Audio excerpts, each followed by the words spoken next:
Big ಬಾಸಿಂದ ಬಂದಮೇಲೆ ನಡೆಯುವಂತಹ ಪ್ರತಿಯೊಂದು ಇಂಟರ್ವ್ಯೂ ಸ್ಕ್ರಿಪ್ಟೆಡ್ಡಾ ಅಥವಾ ಹೀಗೇ ಹೇಳ್ಬೇಕು ಹೀಗೇ ಆನ್ಸರ್ ಮಾಡಬೇಕು ಅನ್ನೋದು ಪ್ರೀ ಪ್ಲ್ಯಾಂಡ್ ಇರುತ್ತಾ ಅಥವಾ ಈ ಒಂದು ಏನು ಕಂಟೆಸ್ಟೆಂಟ್ಗಳು ಇರ್ತಾರಲ್ವ ಬಿಗ್ ಬಾಸಲ್ಲಿಂದ ಅದರಿಂದ ಆಚೆ ಬಂದಮೇಲೆ ಇವ್ರಿಗೆ ಸ್ವಾತಂತ್ರ್ಯ ಇರಲ್ವಾ, ಅವ್ರಿಗೆ ಇಷ್ಟ ಇರೋ ವಿಷಯಗಳನ್ನು ಶೇರ್ ಮಾಡೋದಕ್ಕೆ ಅಥವಾ ಅಲ್ಲಿ ನಡೆದಂತಹ ಘಟನೆಗಳನ್ನು ಶೇರ್ ಮಾಡಲಿಕ್ಕೆ ಇವ್ರಿಗೆ ಸ್ವಾತಂತ್ರ್ಯ ಇರಲ್ವಾ, ಎಲ್ಲವೂ ಕೂಡ ಕಾಂಟ್ರಾಕ್ಟ್ ಮುಖಾಂತರನೇ ನಡೆಯುತ್ತಾ, ಅವ್ರಿಗೆ ಆ ಸ್ವಾತಂತ್ರ್ಯ ಇರಲ್ವಾ ಅಲ್ಲಿ ನಡೆದಿರುವಂತಹ ವಿಷಯಗಳನ್ನು ನೇರವಾಗಿ ಚರ್ಚಿಸಲಿಕ್ಕೆ.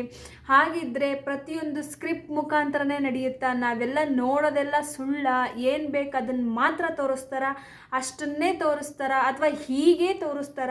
ಸೊ ಇದು TRPಗೋಸ್ಕರ ಮಾಡಿರುವಂತಹ ವೆಲ್ ಪ್ರಿಪ್ಲ್ಯಾಂಡ್ ಸ್ಕ್ರಿಪ್ಟಾ ಅನ್ನೋದನ್ನು ನಾವು ಇಲ್ಲಿ ಡಿಸ್ಕಸ್ ಮಾಡೋಣ. ಅದಕ್ಕೆ ಕೆಲವೊಂದು ಪ್ರೂಫ್ಗಳಿದ್ದಾವೆ, ಆ ಪ್ರೂಫ್ ಸಮೇತನೇ ನಾವು 1 by 1 ಡಿಸ್ಕಸ್ ಮಾಡ್ತಾ ಹೋಗೋಣ. ಸೊ ಅದಕ್ಕೂ ಮುಂಚೆ ಯಾರೆಲ್ಲ ಈ ವಿಡಿಯೋ ನೋಡ್ತಾ ಇದ್ದೀರಾ ಹಾಗೂ ಇನ್ನೂ ಈ ಚಾನಲ್ಗೆ ಸಬ್ಸ್ಕ್ರೈಬ್ ಮಾಡಿಲ್ಲ, ಸೊ ದಯವಿಟ್ಟು ಸಬ್ಸ್ಕ್ರೈಬ್ ಮಾಡಿ ಅಂತ ಕೇಳ್ಕೊಳ್ತೀನಿ.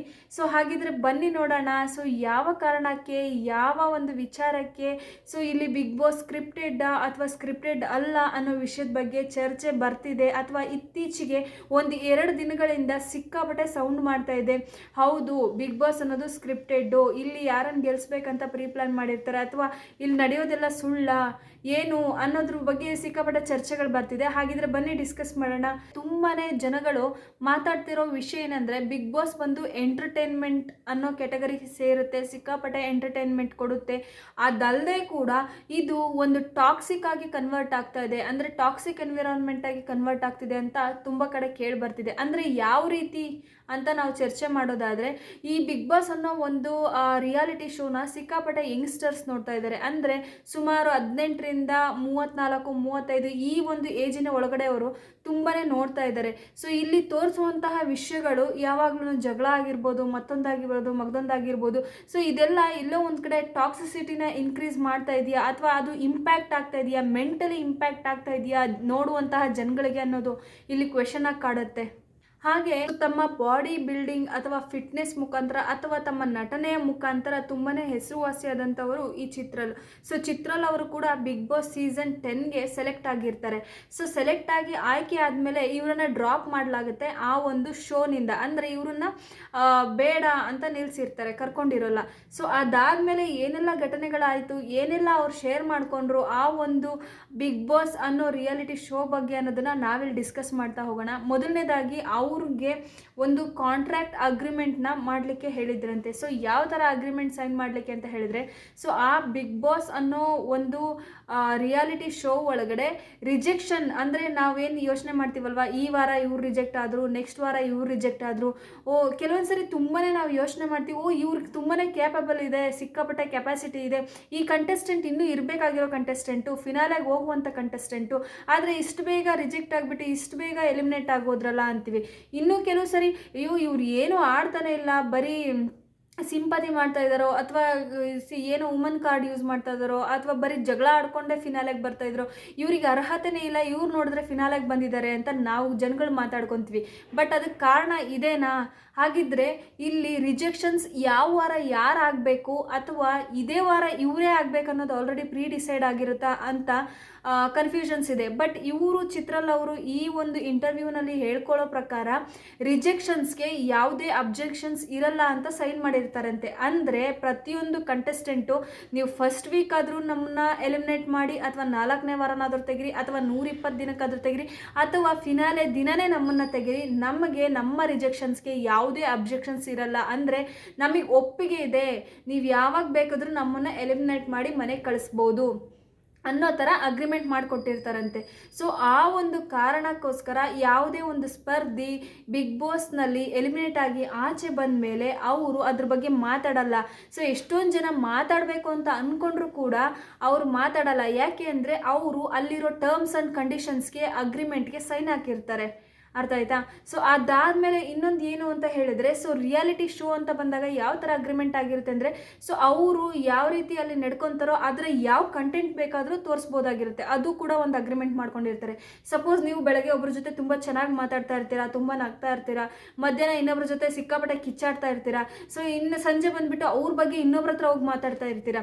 ಸೊ ಈ 3 ಸಿಚುವೇಶನ್ಸಲ್ಲಿ ಅವ್ರಿಗೆ ಯಾವುದು TRPಗೆ ಅಥವಾ ಅವರ ಒಂದು ಶೋಗೆ ಯೂಸ್ಫುಲ್ ಆಗಿರುತ್ತೋ ಆ ಕಂಟೆಂಟ್ನ ತೋರಿಸೋ ರೈಟ್ಸು ಅವ್ರಿಗಿರುತ್ತೆ. ಸೊ ಅಂದರೆ ಅವರು ಹೇಗೆ ಬೇಕಾದರೂ ನಿಮ್ಮನ್ನು ಯೂಸ್ ಮಾಡ್ಕೋಬೋದು ಅವರ ಕಂಟೆಂಟಿಗೆ ಅನ್ನೋದು ಕೂಡ ಅಗ್ರಿಮೆಂಟ್ ಆಗಿರುತ್ತೆ ಅಂತ ಇಲ್ಲಿ ಚಿತ್ರಲ್ ಅವರು ಸೊ ಹೇಳ್ತಾ ಇದ್ದಾರೆ. ಸೊ ಹಾಗಿದ್ರೆ ನಾವು ಒಂದು ಎಕ್ಸಾಂಪಲ್ ಮುಖಾಂತರ ಇಲ್ಲಿ ಡಿಸ್ಕಸ್ ಮಾಡೋಣ.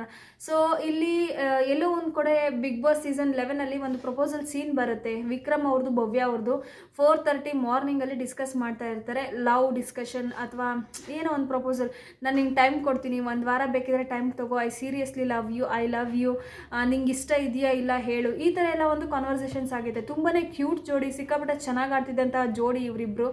ಆದರೆ ಆಚೆ ಬಂದ ಮೇಲೆ ಇವರು ಎಲಿಮಿನೇಟ್ ಆಗಿ ಆಚೆ ಬಂದು ಇಂಟರ್ವ್ಯೂ ಅಲ್ಲಿ ಈ ಒಂದು ಪ್ರಶ್ನೆಗಳನ್ನು ಕೇಳಿದಾಗ ಅವ್ರು ಏನು ಹೇಳ್ತಾರೆ ಅಂದರೆ, ನಂಗೆ ಭವ್ಯ ತುಂಬ ಚಿಕ್ಕವಳು, ಯಾವುದ್ರಲ್ಲೂ ಮ್ಯಾಚ್ ಆಗಲ್ಲ, ನಮಗೆ ಅಷ್ಟೊಂದು ನಾವು ಆ ಥರ ನೋಡಿಲ್ಲ, ನನ್ನ ತಮ್ಮ ಥರ ಅಂತ ಹೇಳ್ತಾರೆ. ಇವರೇ ಪ್ರಪೋಸ್ ಮಾಡಿರುವಂತಹ ವ್ಯಕ್ತಿಗೆ ಆಚೆ ಬಂದು ನನ್ನ ತಮ್ಮ ಥರ, ತಂಗಿ ಥರ ಅನ್ನೋ ವರ್ಡ್ಗಳು ಹೇಳ್ತಾರಲ್ವಾ. ಸೊ ಇಲ್ಲಿ ತುಂಬಾ ನಮಗೆ ಕನ್ಫ್ಯೂಷನ್ಸ್ ಆಗುತ್ತೆ. ಅಂದರೆ ಬಿಗ್ ಬಾಸ್ ಇವ್ರನ್ನ ನಮಗೆ ತಪ್ಪಾಗಿ ತೋರಿಸಿದ್ರ ಅಥವಾ ಇವರು ನಮಗೆ ಆ ಒಂದು ರಾಂಗ್ ಮೆಸೇಜ್, ಅಂದರೆ ಅಲ್ಲಿ ನಡೆದಿದ್ದಂತಹ ವಿಷಯಗಳನ್ನು ಇಲ್ಲಿ ಮುಚ್ಚಾಕ್ಲಿಕ್ಕೆ ಈ ಥರ ಹೇಳ್ತಾ ಇದ್ರಾ? ಸೊ ಇಲ್ಲಿ ನಮ್ಗೆ ಕನ್ಫ್ಯೂಷನ್ಸ್ ಆಗುತ್ತೆ. ಆ್ಯಸ್ ಅ ಆಡಿಯನ್ಸ್ ನಾವು ಇಷ್ಟು ದಿನ 4 ತಿಂಗಳು ನೋಡಿದ್ದೇ ಬೇರೆ, ಆಚೆ ಬಂದಮೇಲೆ ನಡೀತಿರೋದೇ ಬೇರೆ. ಸೊ ಇದೆಲ್ಲ ನೋಡಿದಾಗ ಎಲ್ಲೋ ಒಂದು ಕಡೆ ಸ್ಕ್ರಿಪ್ಟೆಡಾ ಅಲ್ವಾ ಅನ್ನೋ ಡೌಟು ಖಂಡಿತವಾಗೂ ಹುಟ್ಟುತ್ತೆ. ಸೊ ನಿಮಗೂ ಆ ಒಂದು ಡೌಟ್ ಅನಿಸಿದೆಯಾ ಇಲ್ಲ ಅನ್ನೋದನ್ನ ಕಮೆಂಟ್ ಮಾಡಿ ತಿಳಿಸಿ. ಸೊ ಅದಾದಮೇಲೆ ಏನು ಅಂತ ಹೇಳಿದ್ರೆ, ಸೊ ಯಾರೇ ಒಬ್ಬರು ಎಲಿಮಿನೇಟ್ ಆಗಿ ಆಚೆ ಬರ್ತಾರೆ, ಆಚೆ ಬಂದಮೇಲೆ ತಮ್ಮ ಎಕ್ಸ್ಪೀರಿಯನ್ಸ್ ಹೇಗಿತ್ತು ಅದನ್ನು ನಿಜವಾಗ್ಲೂ ಅವ್ರು ಶೇರ್ ಮಾಡ್ಕೊಳಕ್ಕಾಗಲ್ಲ. ಅದೇ ಒಂದು ಬಿಗ್ ಕ್ವೆಶನ್ಸ್. ಎಷ್ಟೊಂದು ಜನ ಹೇಳ್ಕೊಬೇಕಂತಿರುತ್ತೆ, ಬಟ್ ಹೇಳ್ಕೊಳಕ್ಕಾಗಲ್ಲ. ಅಲ್ಲೇನು ನಡೆದಿರುತ್ತೆ ಹೇಳ್ಕೊಳ್ಬೇಕನ್ಸಿರುತ್ತಂತೆ, ಬಟ್ ಹೇಳ್ಕೊಳಕ್ಕಾಗಲ್ವಂತೆ. ಯಾಕಂದರೆ ಅವರು ಕೂಡ ಅಗ್ರಿಮೆಂಟ್ಗೆ ಸೈನ್ ಹಾಕಿರ್ತಾರೆ. ಸೊ ನಾವೆಲ್ಲ ನೋಡ್ತೀವಿ, ತುಂಬ ಜಗಳ ಆಡ್ತಾ ಇರ್ತಾರೆ. 1-2-3 ಜನ ಸಿಕ್ಕಾಪಟ್ಟೆ ಜಗಳ ಆಡ್ತಾ ಇರ್ತಾರೆ. 1-2-3 ಜನ ಸಿಕ್ಕಾಪಟ್ಟೆ ಫ್ರೆಂಡ್ಶಿಪ್ ಥರ ಇರ್ತಾರೆ. 2-3 ಜನ ಕಪಲ್ಸ್ಗಳ ಥರ ಇರ್ತಾರೆ. ಹಾಗಿದ್ರೆ ಇದೆಲ್ಲ ಒಂದು TRPಗೋಸ್ಕರ ಮಾಡುವಂಥದ್ದು ಅಥವಾ ಏನು ಹೇಳ್ತಾರೆ, ಇದೆಲ್ಲವೂ ಬಂದು ಒಂದು ಸ್ಕ್ರಿಪ್ಟೆಡ್ ಅನ್ನೋದೊಂದು ಕನ್ಫ್ಯೂಷನ್ಸ್ ಇದೆ.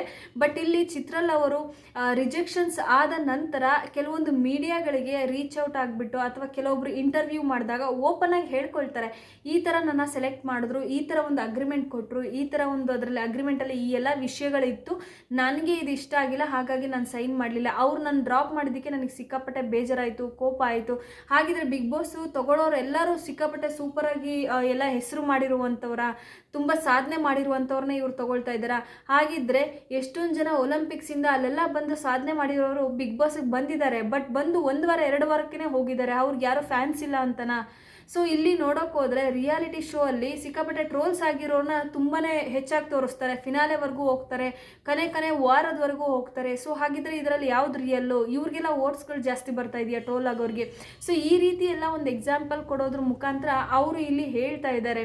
ಸೊ ಕೆಲವೊಂದು ಸಾರಿ ನಮ್ಗನ್ಸುತ್ತೆ ಫ್ರೆಂಡ್ಸ್, ಆ್ಯಕ್ಚುಲಿ ಅವರು ಕೆಲವೊಂದು ಪಾಯಿಂಟ್ಸ್ ಹೇಳಿದ್ದು ನಿಜ ಕೂಡ. ಯಾಕಂದರೆ ಬಿಗ್ ಬಾಸಿಗೆ ಬಂದಿರೋರು ಕೆಲವೊಂದು ವಿಶೇಷ ಸಾಧನೆಗಳನ್ನು ಮಾಡಿರ್ತಾರೆ, ಈ ಒಲಿಂಪಿಕ್ಸು, ಸ್ಪೋರ್ಟ್ಸಲ್ಲಿ, ಅಥ್ಲೆಟಿಕ್ಸಲ್ಲಿ ಅಥವಾ ಬೇರೆ ಬೇರೆ ಫೀಲ್ಡಲ್ಲಿ. ಸೊ ಅವ್ರಿಗೂ ಕೂಡ ಸಿಕ್ಕಾಪಟ್ಟೆ ಫ್ಯಾನ್ಸ್ಗಳಿರ್ತಾರೆ. ಬಟ್ ಎಲ್ಲೋ ಒಂದು ಕಡೆ 1 ವಾರ 2 ವಾರಕ್ಕೆ ಹೋಗಿರೋ ಉದಾಹರಣೆಗಳು ಕೂಡ ಇದೆ. ಸೊ ಅದೇ ರೀತಿ ಕೆಲವೊಂದು ಸರಿ ತುಂಬ ಕೆಟ್ಟದಾಗ ಆಡಿರ್ತಾರೆ, ಆಟನೇ ಆಡಿರಲ್ಲ, ಆದರೂ ಕೂಡ ಫಿನಾಲೆಗೆ ಹೋದಂತಹ ಎಕ್ಸಾಂಪಲ್ಸ್ಗಳು ಇದೆ. ಸೊ ಹಾಗಾಗಿ ನಿಮಗೆ ಈ ವಿಡಿಯೋ ಏನು ಅನ್ನಿಸ್ತು ಅನ್ನೋದನ್ನು ಕಮೆಂಟ್ ಮಾಡಿ. ರಿಯಲ್ ಆಗಿ ನಿಮಗೆ ಬಿಗ್ ಬಾಸ್ ಸ್ಕ್ರಿಪ್ಟೆಡ್ ಅನಿಸುತ್ತಾ ಅಥವಾ ಟಾಕ್ಸಿಸಿಟಿನ ಸ್ಪ್ರೆಡ್ ಮಾಡ್ತಿದೆಯಾ ಯೂತ್ಗಳಿಗೆ ಅನ್ನೋದನ್ನು ಕಮೆಂಟ್ ಮಾಡಿ ತಿಳಿಸಿ. ಅಥವಾ ಇದು ಮೆಂಟಲಿ ಇಂಪ್ಯಾಕ್ಟ್ ಆಗ್ತಿದೆಯಾ ತುಂಬ ಜನಕ್ಕೆ? ಯಾಕಂದರೆ ಅಲ್ಲಾರ ಸ್ಕ್ರೀನಲ್ಲಿ ಜಗಳ ಆಡ್ತಾ ಇರ್ತಾರೆ, ಇಲ್ಲಿ ಕೂತ್ ಜಾಗದಲ್ಲೇ ಹೊಡಿ ಅವನ್ನ, ಏನದು ಜಗಳ ಮಾಡು, ಅಥವಾ ಇವ್ನ ಇಷ್ಟ ಇಲ್ಲಿ ಕುತ್ಕೊಂಡೇ ರಿಯಾಕ್ಟ್ ಮಾಡ್ತಾ ಇರ್ತಾರೆ, ಅಲ್ಲಾರೋ ಇಬ್ಬರು ಜಗಳ ಆಡ್ತಿರೋದಕ್ಕೋ ಅಥವಾ ಇಬ್ಬರು ಕಪಲ್ಸ್ ಆಗಿರೋದಕ್ಕೋ. ಸೊ ಈ ರೀತಿ ಕಾನ್ವರ್ಸೇಷನ್ಸು ತುಂಬ ನೆಗೆಟಿವ್ ಆಗಿ ಟಾಕ್ಸಿಸಿಟಿನ ಸ್ಪ್ರೆಡ್ ಮಾಡ್ತಿದೆಯಾ ಅನ್ನೋದು ಇಲ್ಲಿ ಗೊತ್ತಿಲ್ಲ.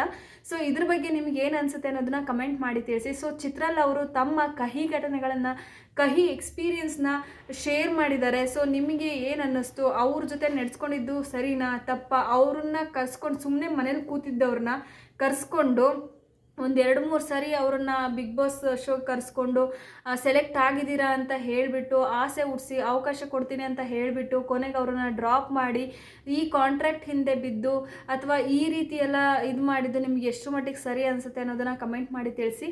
ಸೊ ನಾನು ನಿಮಗೆ ಸಿಗ್ತೀನಿ ಮತ್ತೊಂದು ವಿಡಿಯೋ ಮುಖಾಂತರ. ಹಾಗೆ ನೀವು ದಯವಿಟ್ಟು ಮೆಸೇಜ್ ಮಾಡಿ ಎಷ್ಟು ಜನಕ್ಕೆ ಇದು ಸ್ಕ್ರಿಪ್ಟೆಡ್ ಅನಿಸುತ್ತೆ, ರಿಯಲ್ ಅನಿಸುತ್ತೆ ಅನ್ನೋದನ್ನು, ಸೊ ದಟ್ ನಮಗೂ ಗೊತ್ತಾಗುತ್ತೆ. ಓಕೆನಾ?